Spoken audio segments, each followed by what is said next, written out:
Hello everyone, welcome to another interesting and informative session of the Analyst brought to you by Vajiram and Ravi. In today's session, we will discuss 9 important articles as featured in the Hindu and Indian Express for your comprehensive understanding of the current affairs. The first 5 main articles are as follows. In the first topic, we will inquire about the rising gender inequality in the wake of recently released Global Gender Gap Report of 2024. In the second topic, we will examine what are the worrying causes of low snow persistence in the region of Hindu-Kush Himalayas. Then in the third topic, we will read about what is minimum support price and how it is calculated. Followed by the fourth topic, where we will read about India's refugee policy on the World Refugee Day celebrated today on 20th of June. Followed by the last topic, where we will examine the data published by the State of Global Air Report 2024. Towards the end, there will be news snippets especially curated to help you excel in the prelims examination, so stay tuned. The lead editorial highlights the finding of Global Gender Gap Report 2024, which showcases the stark gender inequality which persists not only at global but as well as national level. Just imagine yourself working really hard for hours for the betterment of your organization. But towards the end of the day, you get to know that you cannot be promoted, the reason being that you do not belong to a correct gender.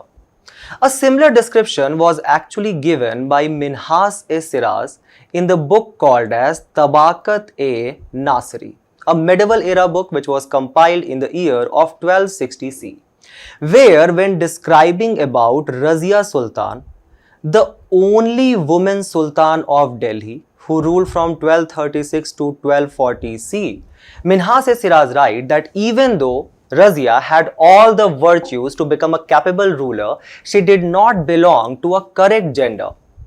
Now you might give the argument that I am talking about some medieval era examples and such stark inequality do not persist in our today's world. So let me give you an example of today's society, something which might be happening in your surrounding on the daily basis.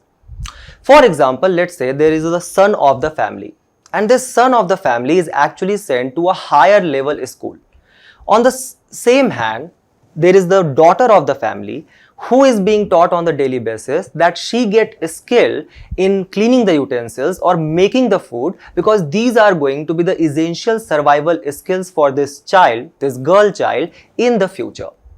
This stark inequality which persists around us, which is visible to us on the daily basis, and despite our selective ignorance, it has actually been highlighted by the Global Gender Gap Report of 2024, which forms an important component of your GS2 paper under the theme of issues related to women.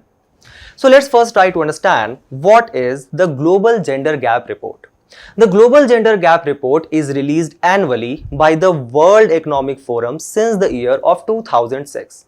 The World Economic Forum, which is basically an international organization which was established for public-private cooperation in the year of 1971 on the basis of idea which was given by Klaus Schwab, and currently it is headquartered in Geneva, Switzerland. So World Economic Forum releases this report annually, and this has been the 18th edition of the Global Gender Gap Report, where it has tried to evaluate the development regards to the gender or the development regards to the woman in 146 major economies. Keep this in mind that the index here lies between 0 to 1. The 1 represents the absolute gender parity, which means that all the qualities and all the services which are available to a man, that is equally available to a woman as well. So this is the basic idea of the Gender Gap Report. Now let's see that what does the Gender Gap Report of 2024 says for the global level. So to measure the development which has taken place in the regard of the woman, there are 4 sub-indexes in this Global Gender Gap Report.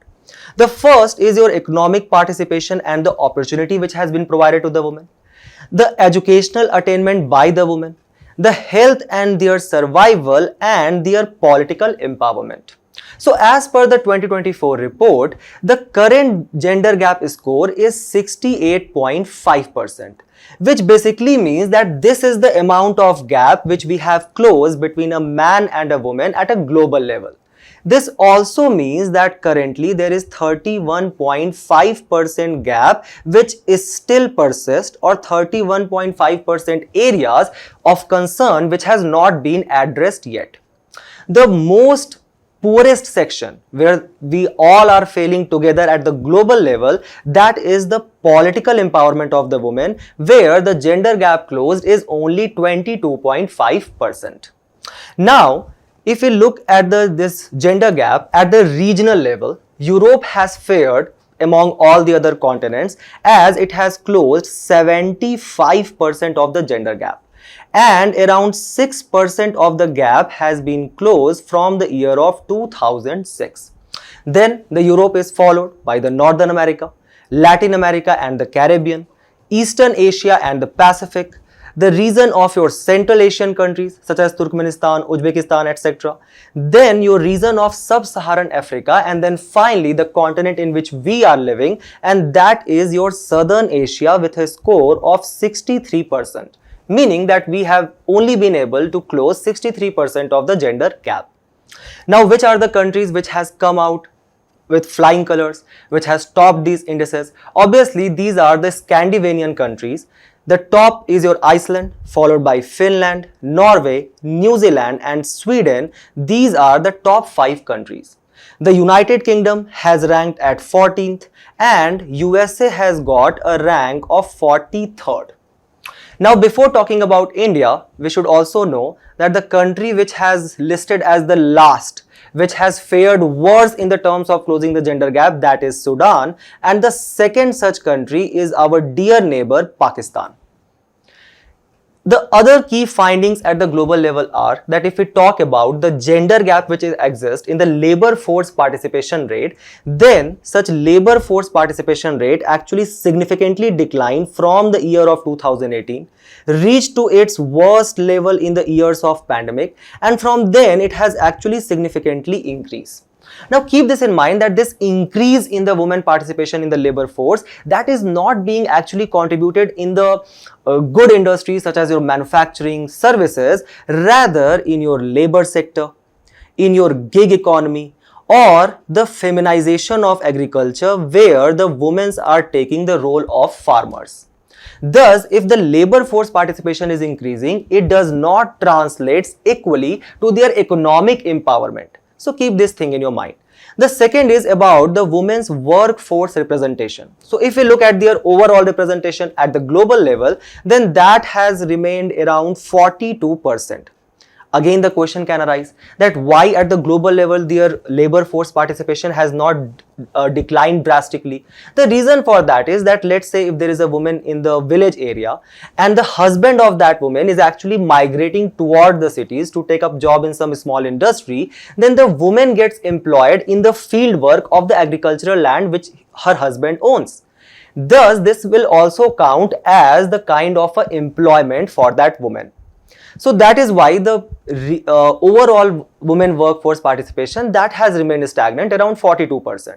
However, if we talk about their participation as a senior leader role in the companies, then that has also remained stagnant at 30%, a concept called as glass ceiling, where a certain artificial ceiling is provided to these women where they are not promoted on the equal level on the basis of man, and they are not promoted to the higher senior decision making roles. The another findings are the global drop the top inequality. So it is obvious that this is a known fact that the women workforce participation is majorly limited to the pink economy sector because of the gender stereotyping which has been done. For example, to imagine a woman as a teacher is very normal for us, but to imagine a woman driving a truck in the night, that might seem a bit abnormal for us, right? Because that is how we have been gender stereotyped. That is the reason that they have a large share in the pink economy. For example, in the sectors such as consumer services, education, government and public sector, your retail, administrative and support services, entertainment providers, healthcare services, and obviously the biggest share is in the healthcare sector, followed closely by your education, then followed closely by your entertainment providers. However, in the other major sectors such as manufacturing, oil and gas mining, infrastructure, wholesale, supply chain and transportation, they have a meager share. Also, this is at the entry level. When they enter into these industries, their reflection to the top level, just look at the meager numbers. So this is the kind of a glass ceiling which we're talking about, where they are not promoted at a higher level, and thus their drop the top percentage keeps on increasing. Also, we know that now it is the time for the modern industries, the industries led by Revolutionary 4.0, the industries led by technologies such as artificial intelligence and all of that. Now, when we talk about in these particular sectors, you can see that the share of men is significantly high in such technology-led sectors, and the share of women is meagerly low. And this graph represents the persisting digital divide between men and women which exists around the globe. Now, when we have discussed about the global level, let's talk about some India-specific findings. India's rank is at abysmal 129th. So in 2023, we ranked 127th. In 2024, we have actually slipped 2 places and we have gone to 129th rank, with our total score is of 0.641. What does it imply? It implies that we have been able to close the gender gap between male and women around 64%, and there still remains 36% gap. And this gap has actually widened in the year of 2024. When we talk about the Southern Asian countries, India ranked at an abysmal low 5th, just above the countries like Maldives and Pakistan, while we are significantly ranking lower than the countries such as Bangladesh, Nepal, Sri Lanka and Bhutan when it comes to the gender equality. Another major issue, if we talk about the India-specific findings in the different indicators. So when we talk about the economic participation and opportunity, we have ranked 142nd in the world. In the terms of educational attainment, our rank is as low as 112th. In terms of health and survival, we are again abysmal 142nd, and in the terms of political empowerment, our ranking is significantly better at 65th. All these rankings can be used for your mains answer when you are writing the mains this year or next year to show the different arguments which you will be making for the lines on the improvement of the women condition. Now, a question arises here that if we have closed 95% of the gap in the health sector, then why we have got such an abysmal ranking of 142nd? The answer for that is that this indices, when it is ranking the women position, it is not providing their absolute position, rather it provides position relative to men. In a similar fashion, it does not rank the country only in the terms of improvement which it has made, rather it ranks the country on the relative improvement made by other countries. So, even though we have made significant improvement in health and survival and educational attainment, the other countries are actually far ahead of us, and that is the reason that we have got such abysmal ranking in these two sectors. Then, if we talk about specific indicators, so let's first start with your economic participation and opportunity, where we have got the ranking of 142nd. It shows that only 39% of the gap has been covered. It is so ironical that it is actually Article 39 Clause D, which act as a directive to the state to provide for equal pay for equal work to both men and women. And that is exact the percentage which we have actually been able to close. Now, if we talk about the labor force participation rate, it is only 0.45%, the gap which we have been able to close. So, for example, as per the labor force participation rate of 2023, it is around 37%, which means only 37% of women has actually been employed out of the 100 who are actively seeking the jobs. The same percentage is around 76% for men. Then when it comes to wage equality for similar work, we ranked 120th. In terms of estimated earned income, we have a significant low gap which we have closed. Then when it comes to the senior official position, we are ranking much abysmally low at 136th, and as professional and technical workers, it is obviously that we are at 0.494. For example, a similar indication for that can be made that when we talk about the labor force participation. So, if we talk about the women who are actually graduating in the fields of science, technology, education and maths, that is 43%. So, women forms 43% of the graduates in the STEAM field. However, when it comes to their share in the STEAM jobs, that is only 14%. So, there is a high rate of dropouts which exist. And what is the major causes for such high scale dropouts which is taking place?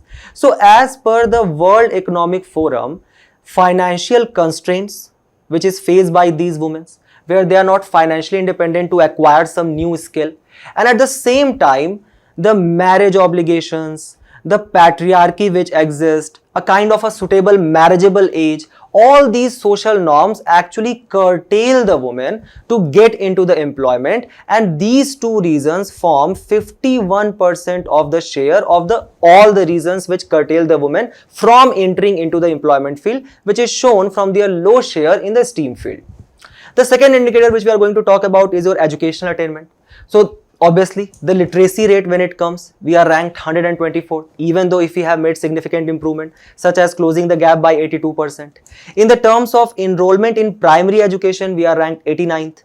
In secondary, we are actually first, that is a good sign for us. And enrollment in tertiary education, we are at 105th, which again shows the high scale rate of dropout.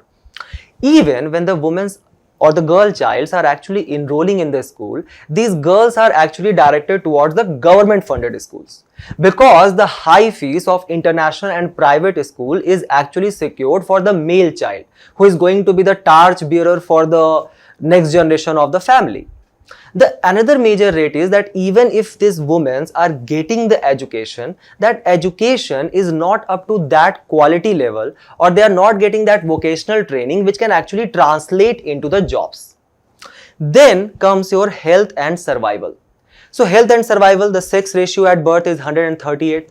For example, if you look at United Nations population index of 2020, the sex ratio in India stood at 910, which means there are 910 women per 1000 men. This is because of high level of sun meta preference which exists in our society. Then, if you look at the healthy life expectancy, we are ranking 138, and that can also be shown from the other indicators. For example, the high maternal mortality ratio which is in our country, that is 113 death or woman dies per 1 lakh live births. Also, if you look at the data provided by NCBI, according to it, almost 57% of women in our country are anemic between the age group of 15 to 49 years. By anemic, it means that they do not have ample amount of red blood cells to carry the good level of oxygen in their body. So these are different health issues which are facing in our country, and that is also translating into our abysmal ranking in health and survival. Then when it comes to the political empowerment, we have ranked 65th. So for example, in your 18th Lok Sabha, there are 74 women MPs, which actually forms 13.6%. And that has again lowered down, keep this in mind, not increased, rather lowered down from the 14.4% of the women MPs which existed in the 17th Lok Sabha. So all these indicators actually reflect in the Global Gender Gap Report, and for which, following the constitutional articles such as right to equality under Article 14, Article 15 which prohibits the state to do any kind of discrimination on the basis of gender, or Article 16 which provides for equal employment opportunities to the women, the government has taken several steps. The first is obviously the Mudra Yojana, which aims to provide formal credit source to the women entrepreneurs.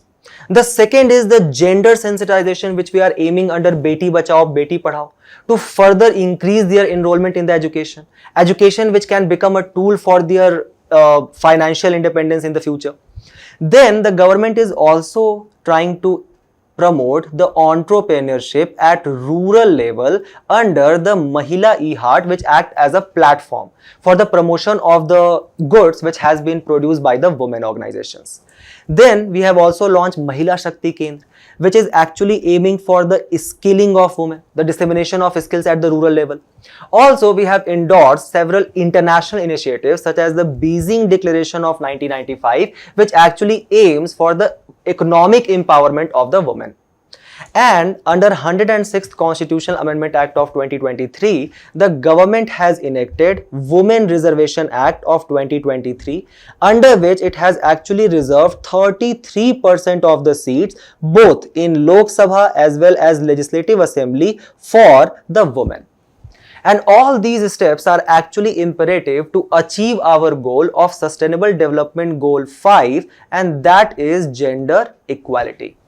On the basis of this discussion which we did, try to first solve this prelims question, a very easy one, and also try to attempt this mains question and just comment your answers in the comment box. We move forward to the next news. As per International Center for Integrated Mountain Development, the India's largest river basin, that is Ganga, has actually recorded a low snow persistence in the year of 2024, threatening the water supply to the millions of people.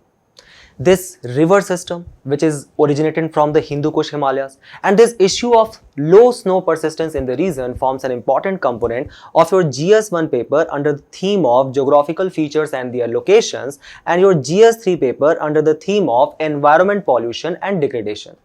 Let's first try to read a little about the Hindu-Kush Himalayas. The Hindu-Kush Himalayas, which are basically a contagious mountain range which ranges for more than 3,500 kilometers in your 8 countries. Which are these 8 countries? The 8 countries are your Afghanistan, Pakistan, India, China, then your Bhutan, Nepal, Bangladesh and your Myanmar. Now, when we talk about this particular region of Hindu-Kush Himalayas, they are called as the water towers of the world because the snow melt and the glacial melt from this region actually act as the origin for 10 major river basins in the world. The major river basins, which are basically your Amu Darya in the region of Afghanistan, Indus, which drains India and Pakistan both, Ganges, which drains the northern India, provides as a source of water for irrigation for the drinking purposes. Then there is your Brahmaputra, which drains the region of China and India, your Irrawaddy in the region of Myanmar, Salween, your Mekong, the Mekong which actually act as a source of the rice bowl for the region of Vietnam. Then there is your Yangtze in China and Yellow River in your China as well, the 2 rivers which majorly drains the majority of the region of China.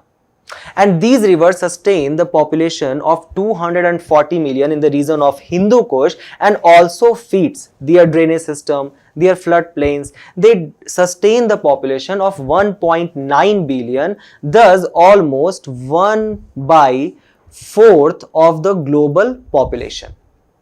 Now, if you look at the data provided by the ICMOD, what are the importance of these rivers? So just look at the number of the population which sustain on these rivers. So for example, Yangtze, it sustains 600 million population, followed by Ganges, which sustain 539 million of the population, and this data is of back 2010. There are more than 240 million mountain dwellers and 1.9 billion people who are living downstream and are actually dependent on their water requirement for these rivers. At the same time, there is 50.3 million population which is distributed across its 11 mountain states such as Uttarakhand, Himachal Pradesh, Uttar Pradesh in our country, right, among these 8 countries. Now, when we have understood the importance of these regions and the rivers which are being originated from them, let's try to understand the issue of the declining snow persistence. So what is snow persistence basically? Let's say that this is a particular area and this is the amount of snow which has been precipitated and accumulated in this particular region in the span of a year.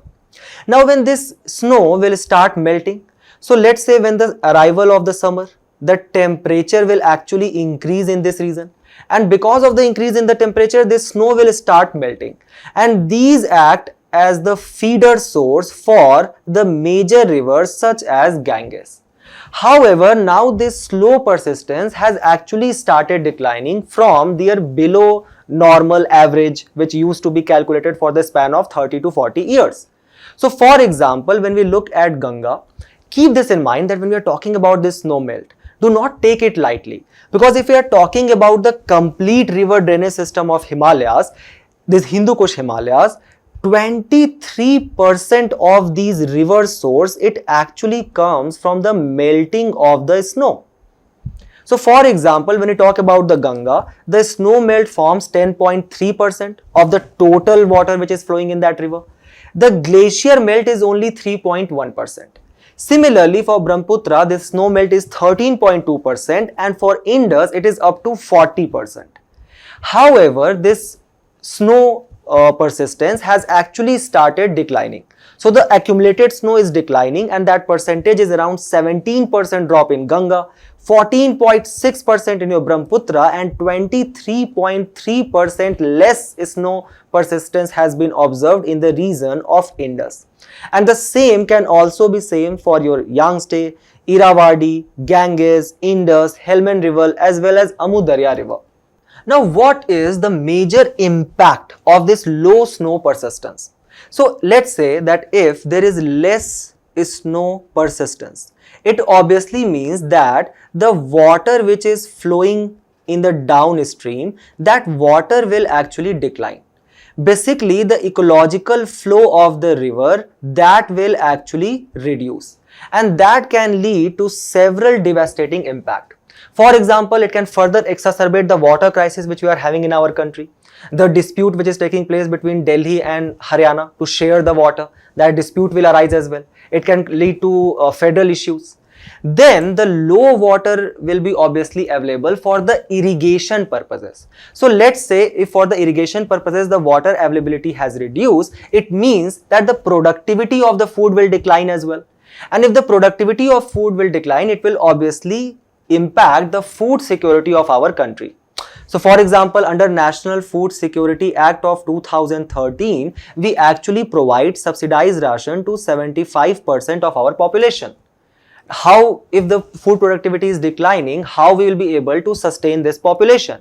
At the same time, when the water for the irrigation is declining, the farmers will now start looking for alternate sources. So instead of canal based irrigation, they will move towards depletion or extraction of the underground water, and that will lead to the depletion of groundwater table.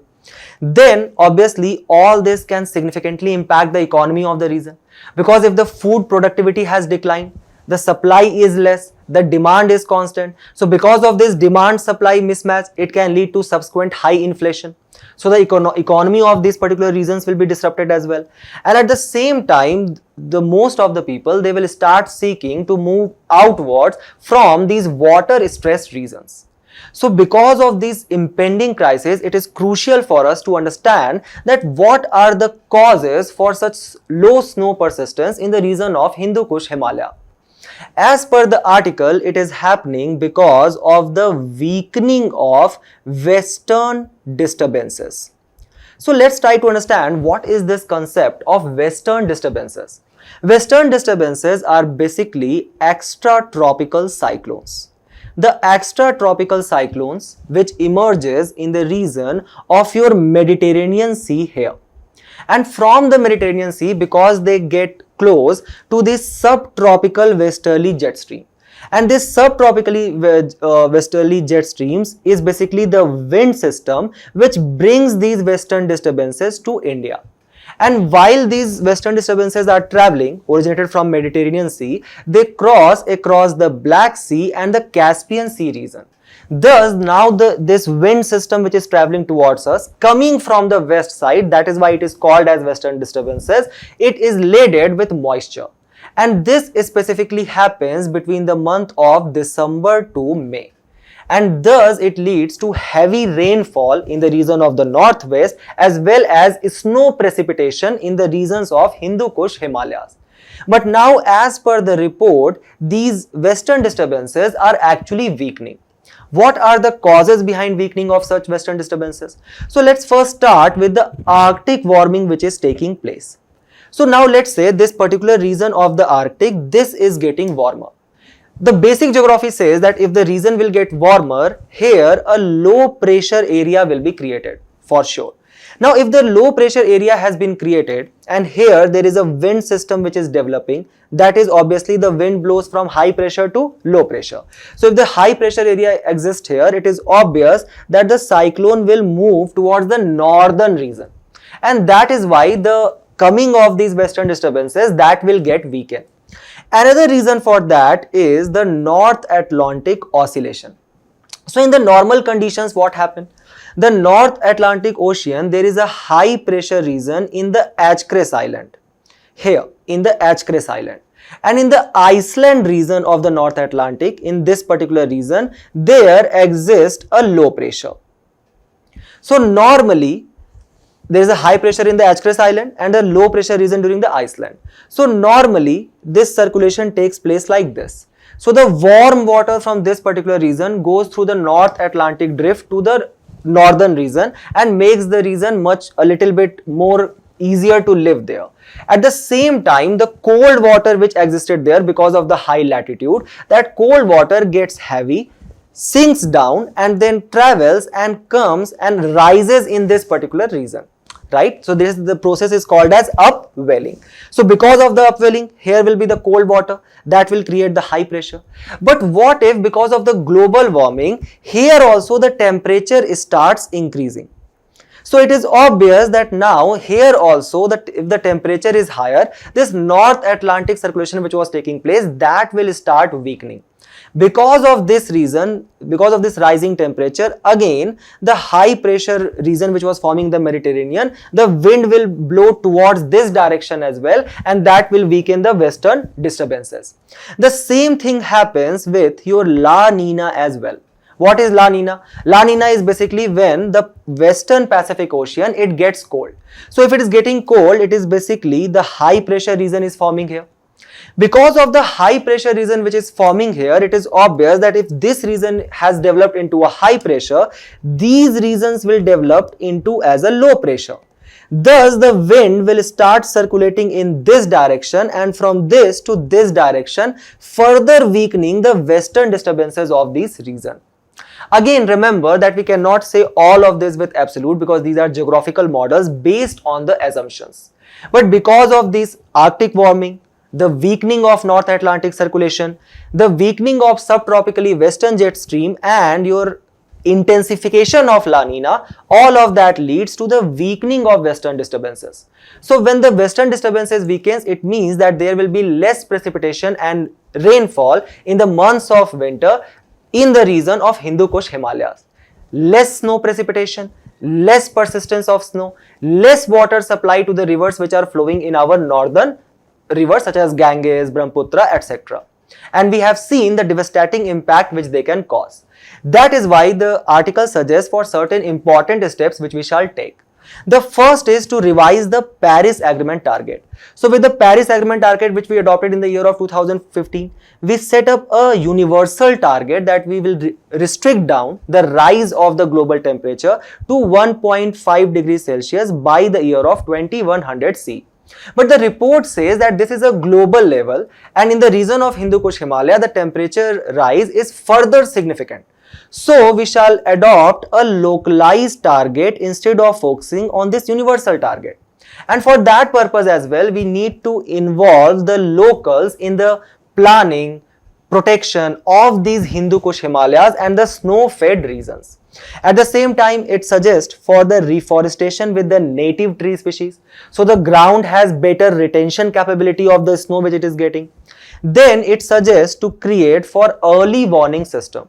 So for example, if such high water stress is about to happen, to deal with this impending water stress, the local shall be prepared with an early warning system. And at the same time, there shall be improvement of the water storage infrastructure at the local level, such as the rainwater harvesting system. For example, Delhi currently is facing acute water crisis.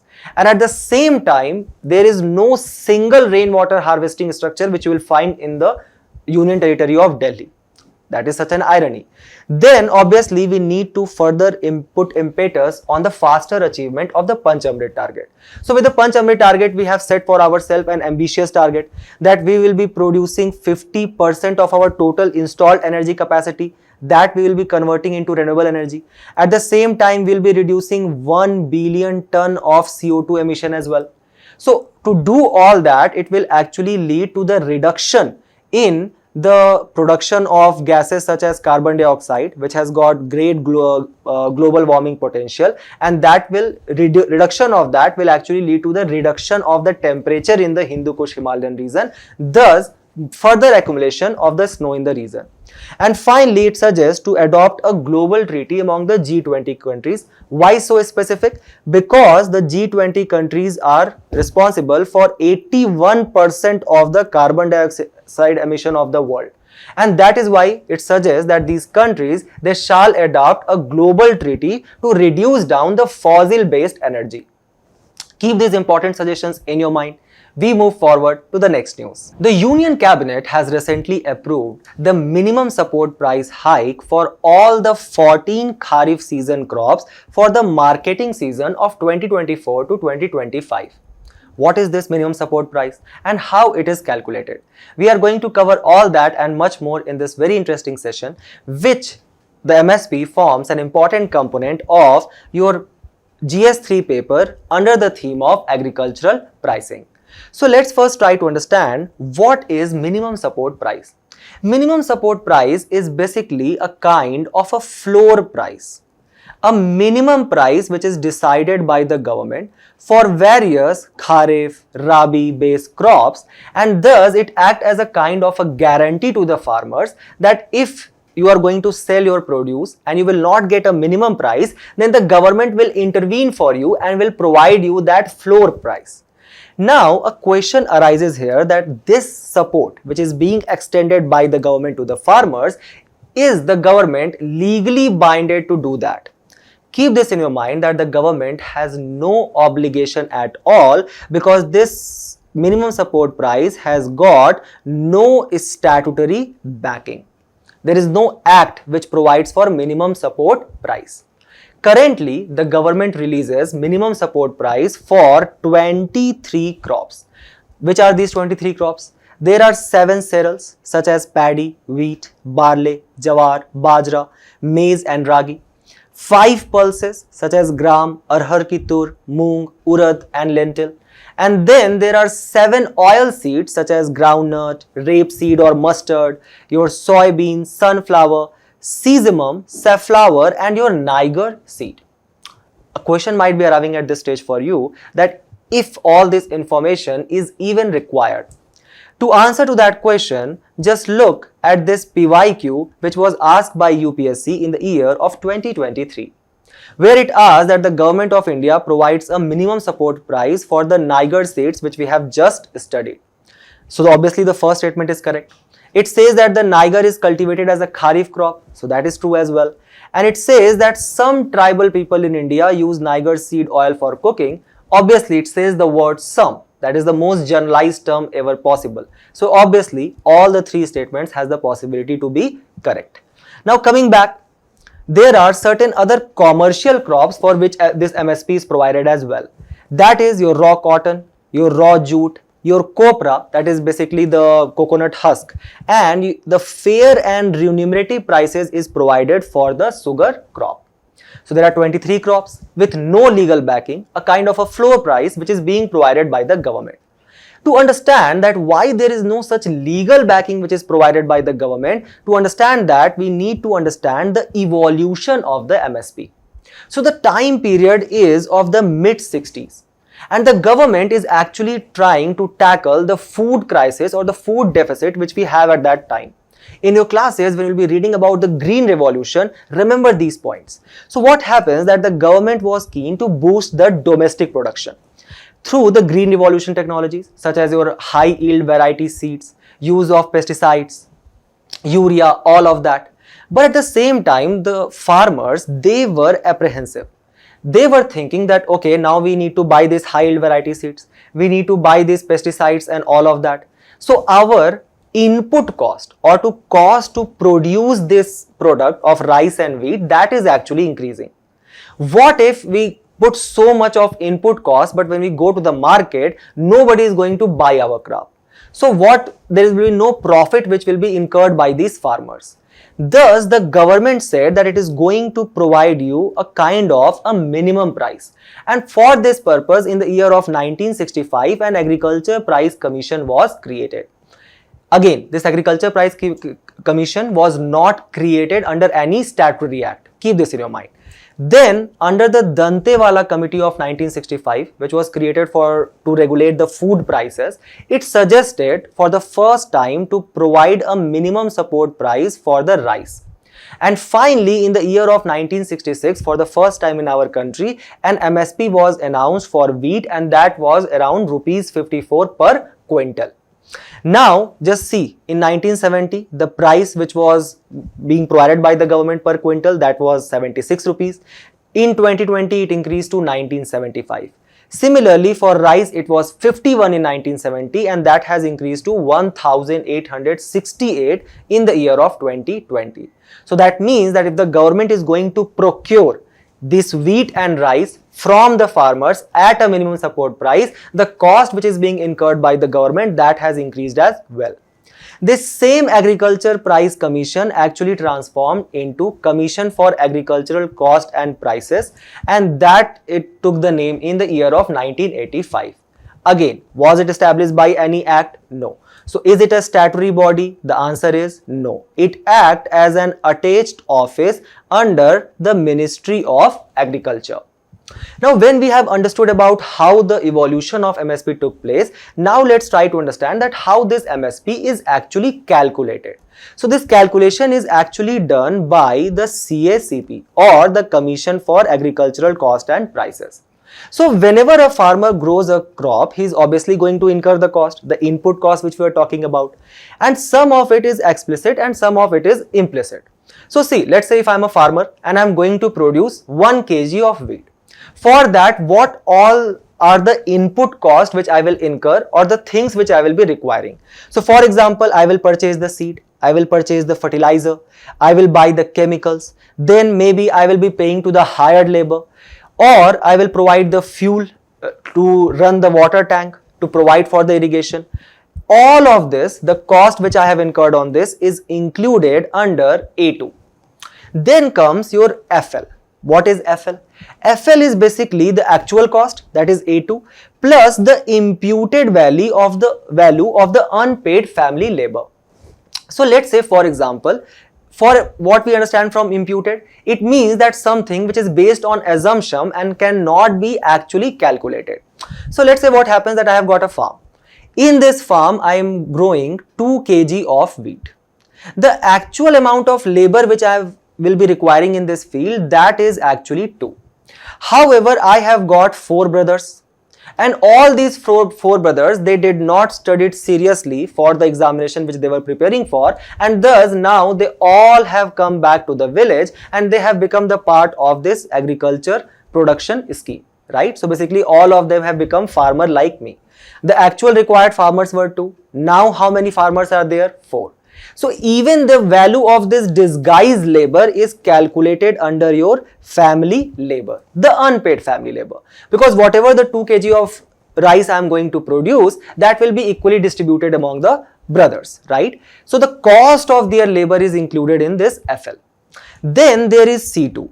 Here there exists the revenue foregone on the own land, that is the rent, and the fixed capital asset. Let's say there is a tractor or some kind of installment related to irrigation which you have done, all that capital asset. Is this cost included in MSP as well? The answer is no. Currently, the government only includes these 2 costs.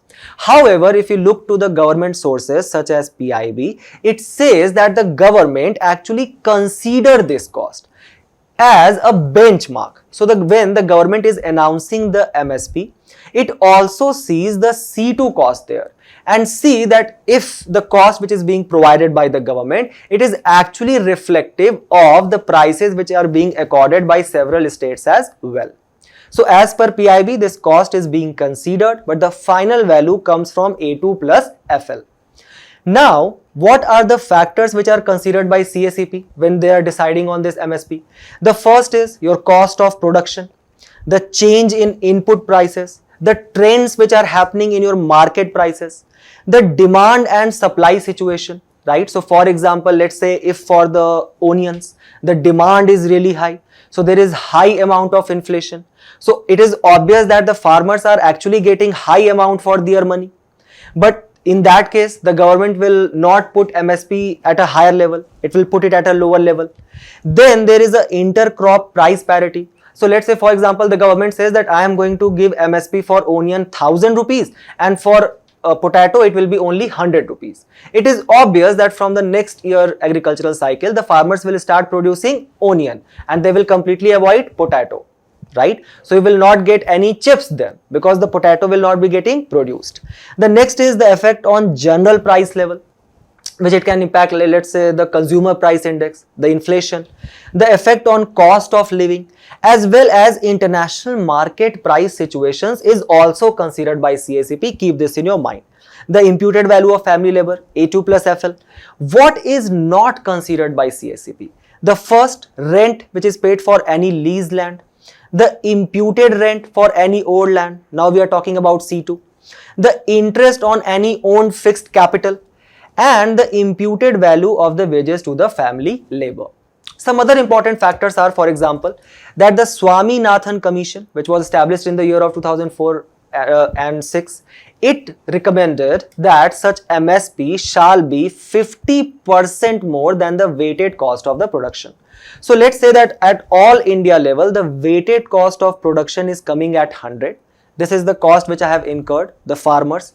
Then that farmer shall get at least 150 rupees. And this was actually accepted by the government in the budget 2018 to 19, where it said that it is actually going to provide this 1.5 or 50% hike at the all India weighted cost of production. At the same time, the states also has the power that they can actually declare a bonus over the MSP which is decided by the central government. So is this MSP is actually benefiting the farmers? There are several arguments on this. We are going to focus on just one aspect of it, the aspect which has been highlighted in the newspaper article as well. That is that let's say the Rabi crop, the MSP for that was 1975 in the year of 2022. Now that was increased in 2023 to 2015 rupees. So that is almost a hike of 2%. So farmers are thinking that okay, the prices are being increased by the government. We are getting a high floor price by the government. However, at the same time period in 1 year, the inflation was 6%. So basically, if we look at the real actual rate which was realized by the farmers, that was 4%. To understand this, let's say that if a farmer is producing onion, he is getting 100 rupees in the year of 2022. However, in the year of 2023, the government is saying that I am going to give you 102 rupees now, a 2% hike. But at the same time period, because of inflation, now that onion is sending for 106 rupees. So the farmer is actually incurring a loss of 4 rupees on every product on the onion. That is why, as per the Organization for Economic Cooperation and Development, there is a kind of a negative support which is being provided to the farmers. So this is a major issue, and that is why the farmers were demanding for the statutory backing which shall be provided to this MSP, and for this purpose they were having the protest on the Delhi border.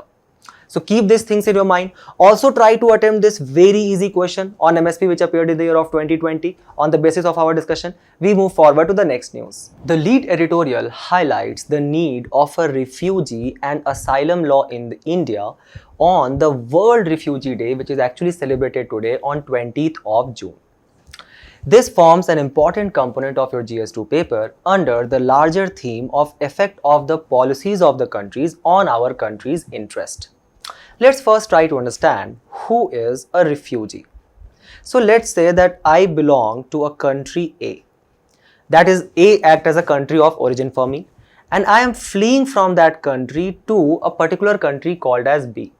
And this act has actually been done by me because I am facing a kind of a prosecution, or let's say there is a public disorder which is taking place, or there is a kind of a dissonance of my rights in that particular country.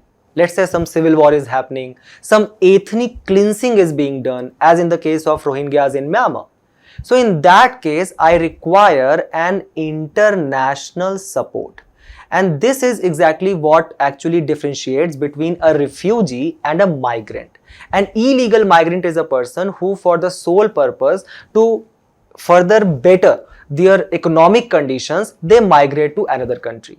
However, for a refugee, the reasons are different.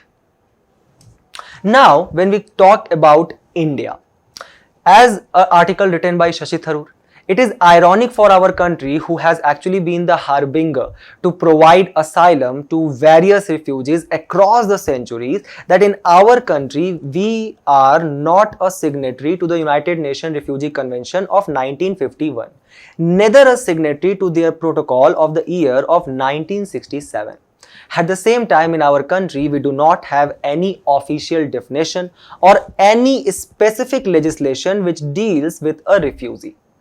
If we talk about the number of these refugee and asylum seekers, so in the world, as per the report, there are around 43 million refugees in the world, and as per an estimate, 10% of that is actually resides in our country. These refugees, who are they? They are coming from various regions. For example, from the region of Pakistan after the partition of 1947, from the region of Bangladesh after the Indo-Pakistan war which took place for the liberation of Bangladesh in the year of 1970s. So they were particularly your Hozong and Chakma tribe. Then from the region of China, these are basically your Tibetan refugees. Also your Dalai Lama, which has been in the news recently in the year of 1959, who sought a political asylum. Then from the region of Myanmar, specifically after the ethnic cleansing exercise of the Rohingyas. So all these constitute the asylum seekers in our country. Also, for example, the Sri Lankan Tamils, who started migrating to our country in the time period of 1980s because of the Litte dispute which was taking place. So now, when we have understood about these refugees and their numbers, let's talk about that what are the current laws under which these refugees are actually regulated. The first is obviously the Passport Act of 1920, which provides for detention and deportation of any illegal foreigners. So as we have already studied that there is no static definition about refugees in any law of our country. That is why we are calling them as illegal foreigners, and under your Passport Act of 1920 as well as your Section 3 of the Foreigners Act of 1946, any such illegal foreign national can be detained and deported back to their country. Then there is Registration of Foreigners Act 1939, which provides that if there is any foreigner who is staying for India for a long term, that is up to 180 days, then there shall be a mandatory registration of that person which shall be done under this particular act. Also, the Citizenship Act of 1955, it provides that if it is found out that anyone has taken or obtained our Indian citizenship through any illegal means, then her citizenship can be renunciated and that person can be deported to the country of origin at any given time. Also, under the Citizenship Amendment Act of 2019, it actually kinds of provide for an asylum to the refugees. The refugees who are coming from 3 countries or who are facing prosecution in 3 countries, the countries being Bangladesh, Pakistan and Afghanistan, and specifically to 6 communities who are Hindus, Christian, Jain, Buddhism, Sikh and Parsis. Again, the term refugee has not been mentioned anywhere. And there are certain laws which put restriction on refugees as per the Ministry of Home Affairs. That is that a refugee will not be allowed into any restricted areas or business which are considered sensitive. Then any activity which involves a mobile handset or laptop, that will be prohibited. A refugee in our country cannot work in any security business that involve IT or cyber space. At the same time, they are not permitted to undertake any kind of self-employment or work related to defense and sensitive organization, obviously to ensure the safety of our country. However, as highlighted by the article, Shashi Tharoor, who is a member of parliament, he says that there is a need for a refugee and asylum law in our country, and for which purpose he introduced the Refugee and Asylum Bill 2022 in the parliament, where as a country who harbingers on the epithet of Vasudev Kutumbakam, that is, the whole earth is one family, India shall adopt a non-refoulement policy also under the line of Article 21, which provides for right to dignified life. What is a non-refoulement policy? So let's say I am a citizen of Bangladesh, where I am facing prosecution in my own country. So I fled and I landed to India to protect my right to life. Once I have entered in the country, then India shall not force me back to go back to the origin country, right? Which India actually did in the case of Rohingyas refugees. The second is the act leads down that we shall lay down the right to seek asylum. And the bill, it also suggests for the National Commission for Refugees. And as per the article, we shall subscribe to the UN Refugee Convention of 1951 as well. Then we need to follow the directives which was led by our Honorable Supreme Court in the National Human Rights Commission versus Arunachal Pradesh State case of 1996, where Supreme Court said that it doesn't matter any person who is living in our country, irrespective of their nationality, they have equal right of Article 40, that is right to equality and equal protection before law, and at the same time Article 21 that provides for right to dignified life. And thus India needs to live up to its image of serving the still larger cause of the humanity. With this noble suggestion, we move forward to the next news. As per the State of Global Air report, air pollution has caused 8.1 million deaths globally in the year of 2021. This issue forms an important component of your prelims paper under the theme of environment, and you can also use this data in your mains answer.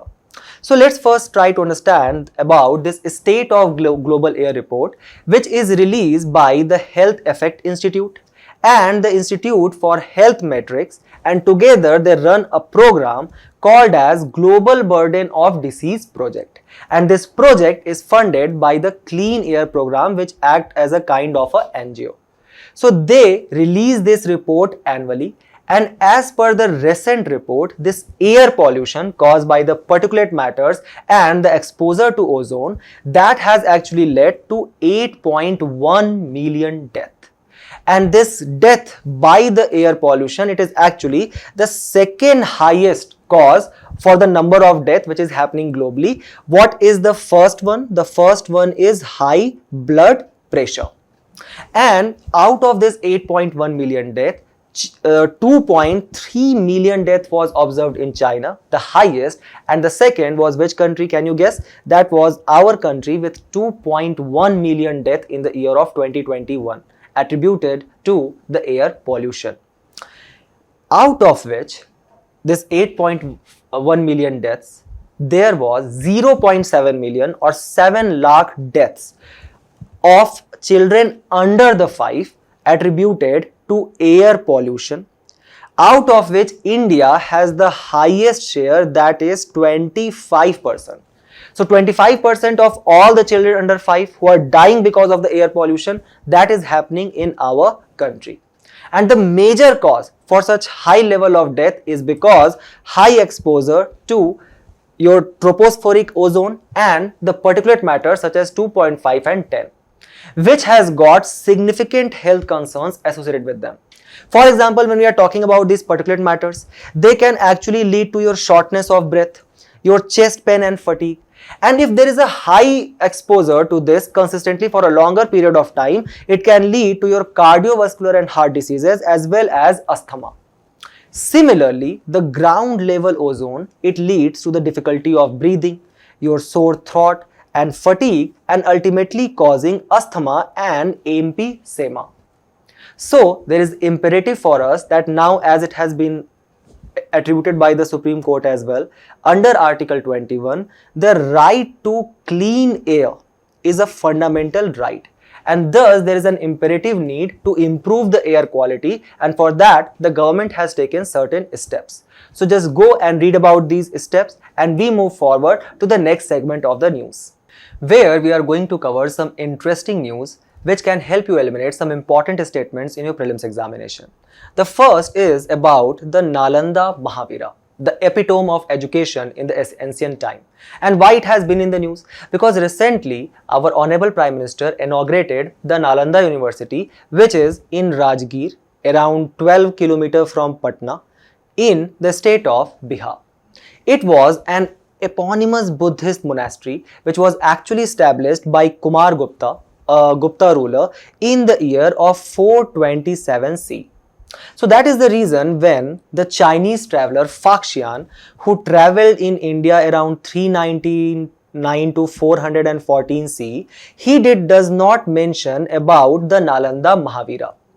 However, when Xuanzang, another Chinese traveler who visited India in the 7th century C, he writes extensively about the Nalanda Mahavira, who by that time had got the patronage of the Pushyabhuti king Harshvardhana, who ruled from 606 to 647 C. The same Harshvardhana who will get defeated by Pulakesin II in the year of 630 C. Then the Nalanda Mahavira, it got patronage by the Pala rulers who ruled from 750 to 1161 C. Here at Nalanda Mahavira, there were plethora of subjects such as the Buddhist philosophies of Madhyamika, Sarvastivadins, your various subjects like grammar, maths, all of that was being taught here, and the students were just flooding Nalanda Mahavira from all across the world. That is also the reason that why there were representatives from the 17 countries present at the inauguration of the university. Also, there used to exist here a renowned library which became the source for the Sanskrit texts which were taken back home by the Chinese travelers such as Xuanzang. However, as the luck would have it, this great Mahavihar was actually ravaged by Bakhtiyar Khalji in the year of 1200 C. Remember that Bakhtiyar Khilji has no relation with the Khilji dynasty which came later. Now, because of this ancient importance, the Nalanda Mahavira was declared as a UNESCO World Heritage Site, and it is one of the 42 World Heritage Sites currently in our country. The government has made it a university of national importance under the Nalanda University Act of 2010. Moving forward to the next news, where we will talk about the global initiative on digital health. What is digital health? Digital health is basically using the digital technologies to avail the array of healthcare services. For example, telemedicine, where you are calling the doctor and taking advice on the phone. That is also an example of digital health.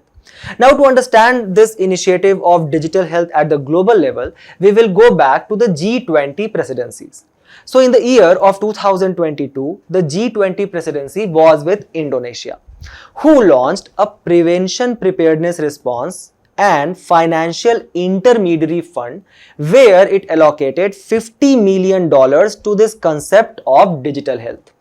Following the same line, when India became the president of G20 in the year of 2023, under the New Delhi Declaration, it launched a global initiative on digital health, which had certain noble aims such as priority-driven investment plan, transparency on digital health resources, knowledge exchange, collaboration between the countries, the governance structure, and to provide technical and financial support.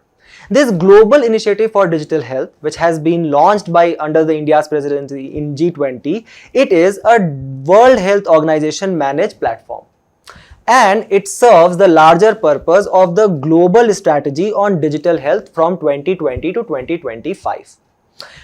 However, it has been recently in the news for all the wrong reasons, because as per the report, the $10 million which India was about to sanction for this global initiative for digital health, that has not been approved by the Department of Economic Affairs under the Ministry of Finance yet. So keep this initiative in your mind. We move forward to the next news, where we are going to talk about the Parliamentary Security Services. the inception of which we can trace from the Watch and Ward Committee, which was established by the then President and now equivalent Speaker of the Lok Sabha at that time, which was Vittal Bhai Patel, in the year of 1929. Following the incident of April 8, 1929, when the revolutionaries Shahid Bhagat Singh and Batukeshwar Dutt threw bomb in the Central Legislative Assembly to make the deed here. Following that, the Watch and Ward Committee was established, which continued, and it was renamed in the year of April 15, 2009 to the Parliamentary Security Services. As per the Article 98 of the Constitution, it establishes for the separate Secretariat of a Parliament, where the Parliament security is actually the part of the Lok Sabha Secretariat, and this permanent security services used to fall under the directive of the Speaker of Lok Sabha. However, from April 20 to 2024, they have been replaced by the Central Industrial Security Forces, where they have got certain important role to play. Moving forward to the next news, we will talk about a sickle cell disease. Why it has been in the news? Because as per the article, India is on the line to develop a gene therapy to treat the sickle cell using a CRISPR-Cas9 tool. What is CRISPR-Cas9? CRISPR-Cas9 is basically where an enzyme, it behaves like a molecular scissor and it cuts the pieces of DNA. Then it uses the RNA to change the genetic code at the site of infection. What is sickle cell disease after all? Sickle cell disease is basically where a certain mutation takes place in your red blood cells, and the level of hemoglobin, which contains the oxygen carrying capacity in your blood, that falls down. Thus your blood cells, it starts taking place like this, and thus they become stiffen, changing that shape into a sickle, and that is why it is called as a sickle cell disease, where they do not pass easily through the blood cells. That can lead to frequent pain episode as well as anemia and jaundice. Thus now what we'll be doing? We will just use the genetic tool of CRISPR-Cas9 and we will cut down such infected red blood cells, and thus we will be able to improve or completely eliminate this disease. And thus we will also be able to achieve the target which we have set for ourselves in the budget 2023 to eradicate sickle cell disease by the year of 2047. With this, we have reached to the end of our discussion today. Do not forget to attempt the questions at the end of the video and test your knowledge. We will meet in a very interesting discussion very soon. Till then, all the very best for your preparation and thank you.